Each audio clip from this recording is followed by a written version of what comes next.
Sudah bisa dia lagi.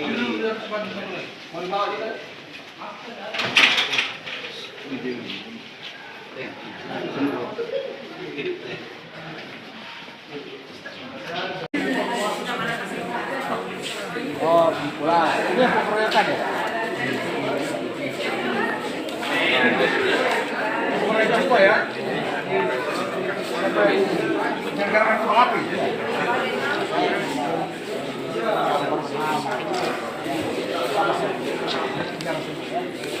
Mau lagi?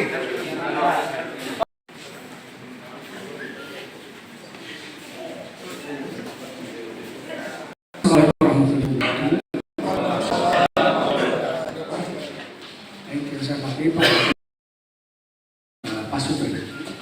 Jadi untuk kasus yang pertama, ini penganiayaan di muka umum secara bersama-sama yang menyebabkan meninggal dunia.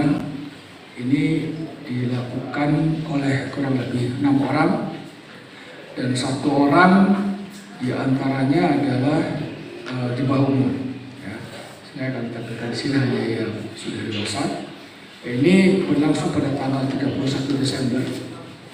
Ini terjadi pada saat mereka sedang main petasan, ya, lalu ada tawuran antara mereka, sehingga terjadi penganiayaan. Satu orang korban ini lalu meninggal dunia karena dikeroyok secara bersama-sama.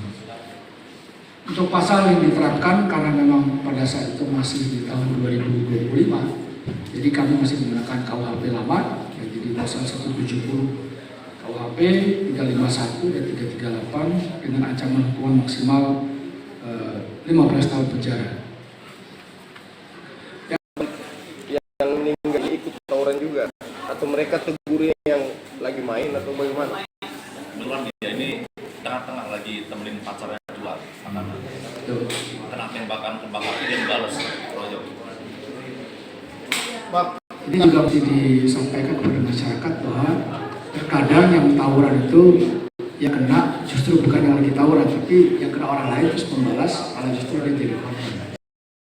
Download Tribun X sekarang, menghadirkan lokal menjadi Indonesia.